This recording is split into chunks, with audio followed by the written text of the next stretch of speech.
What's going on, everyone, and welcome back to my channel. Thank you for watching this video. I hope you all had a great weekend. Today we will be talking about how important exclusives are to the success of their respective consoles. So if you do enjoy, like, subscribe, and we'll get straight into it. Console exclusives, I think many would agree, are both the best thing and the worst thing about owning a console and playing games on consoles in general.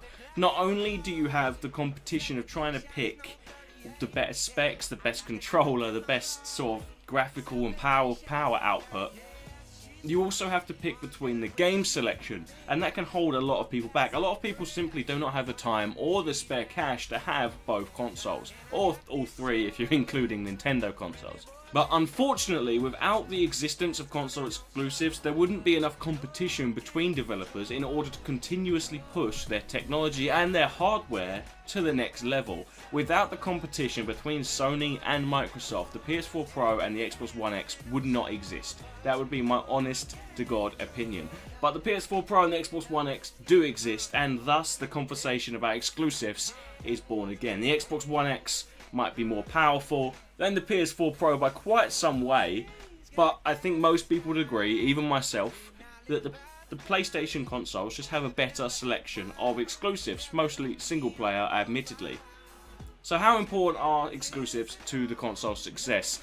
Well, it's pretty easy to see from a statistical standpoint. The PlayStation 3 and the PlayStation 4 vastly outsold the Xbox consoles for large periods of their lifespan. In the end, I think Xbox 360 actually outsold the PS3, but not for want of trying. They were behind pretty much the entire lifespan of, like, I don't know, 6 years or whatever it was. With the PS4 and the Xbox One, there's been so much more clear daylight between the consoles, with the PS4 selling millions and millions more units than the Xbox One. Now, a lot of people might actually attribute this to the fact that the Sony consoles are extremely popular in Asian countries for obvious reasons, because Sony are a Japanese company and therefore appeal to the Asian culture far more than an American company does, quite frankly. But that's not just it. If you look at the PS4 and the PS3's game lineup, the amount of single player, just spectacular, well done games far outweighs the more multiplayer aligned exclusives of the Xbox. Now, for years with the Xbox 360, they could basically ride their entire console on the release of Halo, Gears of War, and possibly Fable back in the day. Unfortunately, that's not the case anymore. Halo isn't as popular as it was for various reasons that I won't go into today. Gears of War, while still successful, is successful in a more niche market. The only people that play it regularly are its biggest fans, and that's quite a small group, as I mentioned in my video about sweatiest games ever and Gears of War 3. With the PlayStation's lineup though, play PS3 and PS4, they've got so many spectacular single player games to ride their lineup on. They've got Uncharted, The Last of Us, they've got that game with all the powers that I can't quite remember what it's called. I'll find out and put it on screen when I'm editing the video. They've got that new game, Hellblade, that looks amazing. Very linear, but looks amazing nonetheless. They've got the new Spider-Man game coming out. They've got God of War. They've got that new zombie game coming out that I also can't remember the name of at this moment. Single-player, story-based games seem to be Sony's speciality, especially with companies such as Naughty Dog under their wing. I would love for Xbox to be able to get support from developers to develop these exclusive single-player experiences. As much as I love the multiplayer offerings of Halo, Gears of War, and Forza, which is obviously exclusive to the Xbox Series right now, it's just not enough. Forza is amazing, don't get me wrong, it has a massive fan base, it's possibly the best racing game currently in existence, but you can't carry a console with it because not everyone likes racing games. For massive Halo fans like me, I don't even play Halo 5, and I am probably the biggest Halo fan you could meet, to be honest. I've got the books, I've got all the games, I've got the remastered version of the games, and I've completed them all multiple times, but I simply just don't play Halo 5, and that is one of the Xbox One's titular games. The same goes with Gears of War 4. Gears of War 4 was amazing, but I don't play it. And this is where Microsoft's recent standpoint of exclusive games aren't as important to them as they are to Sony. It has been said on multiple occasions that Xbox like to concentrate on developing great indie games and supporting the smaller developers. And this is great, don't get me wrong, indie games are amazing. Some of the best games I've played have been indie games, like Firewatch, for example. But you can't sell a console on indie games. No matter how good the indie games are, you could release 50 indie games that are all as good as Limbo. You won't be able to sell a console just on that fact, unfortunately.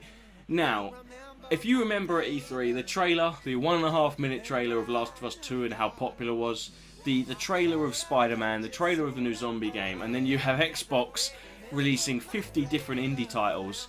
And it's sad to say, but as someone that owns an Xbox, I simply just didn't care. I wanted to see brand new exclusives, which is why I got kind of excited when they showed the extended gameplay of Sea of Thieves, and they showed that new, it looks like an indie game, I don't think it is, it's like a Souls-like game, I can't remember, Ashen, that's what it's called. I was excited to see those. And know that they're coming to the console. There's just not enough of it on the Xbox, unfortunately. Now, this lack of first-party stellar exclusive games, aside from Halo, Gears of War, and Forza, really will cause some issues for Microsoft in the future. They've pinned their hopes and their dreams, both probably on a financial and just a public eye type way, on the Xbox One X, that they need to be seriously concerned about the quality of their exclusive lineup, unfortunately. What they've managed to achieve with the Xbox One X is amazing. It's a £500 console. I think it's $500 and 400 and something pounds. I don't know, I couldn't remember the conversion. But it's a console of that price with the sort of specs that you couldn't get in a PC of that price. For £500, you will not get a PC that can do 4K native. Now, you can talk about ultra, high, medium, or low graphics, which is a fair enough point, don't get me wrong. The Xbox One X will probably be playing games of the equivalent of medium and medium to high settings rather than ultra as you can get on a PC.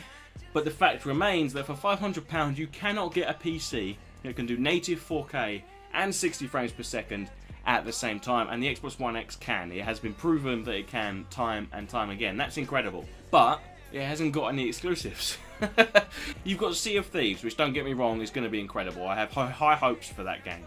You've obviously got the brand new Forza Motorsport 6 that has actually been shown at 4K and 60 frames per second, and it looks insane. It looks so good. It's just a shame that I don't like the Motorsport series and only like the Horizon series, really.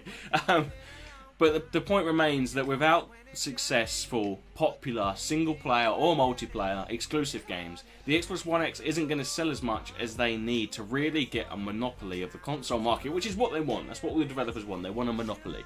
They want to be able to sell their console, make a new console, and know that it's going to be a success. They want to know that people are going to buy it, that people are just going to have faith in the developers, that their console is going to be amazing. And Xbox just don't have that support at the moment. Their most promising exclusive, Scalebound, was cancelled for untold reasons. Most people seem to think that it was down to just the game wasn't at the right stage for how long it had been in development, and they decided to cut their losses. But when you've got Platinum Games making incredible games, such as Nier Automata for the PS4 Sony, you've got to wonder why I didn't place more faith in their Xbox title, Scalebound. It just doesn't make any sense, and the Xbox One X, in my opinion, just won't sell enough without the exclusives. I'm going to buy it, a lot of people are going to buy it, but not enough, I don't think, to make it worth it. The PS4 Pro, for the money, is actually arguably more worth it at the moment. It plays upscaled 4K, which it still looks incredible, and it has the games such as Uncharted, Last of Us, and the vastly superior exclusive selection. And then we come on to our final point, and saying vastly superior actually brought me here, is the opinion of the fan base. Now, I have owned an Xbox. I have been exclusively Xbox for about as long as I can remember. The first console I had, the first home console I had, was a PS1, and then I got an Xbox 360, the Xbox 360S, the slim one, and then the Xbox One, and I will be getting the Xbox One X as well. Even after all I've said about the exclusive situation, I'm still going to get an Xbox One X, which says a lot about me, really, doesn't it? I don't have, people have what they like to call developer, I don't really, there's a term for it. Brand loyalty, that's the term, brand loyalty. Now, I've got significant brand loyalty towards Microsoft's Xbox, I just do. I love the controllers, I love the way they look and feel in my hand. I like the way the console looks, I like what it does, I like the home screen, I like everything about it. And people are like that with Sony's console, and that's perfectly acceptable, obviously. but that comes down to public eye. If someone is looking to buy a console having never bought a console before, if you were to go on the internet and Google which console to get, you're gonna end up getting a PS4 or a PS4 Pro. It's just gonna happen because there isn't enough reasons online in the comparison forums on Facebook to buy an Xbox unless you're a hardcore fan of their long running series, or just like the controllers, because let's face it, these bastards are awesome.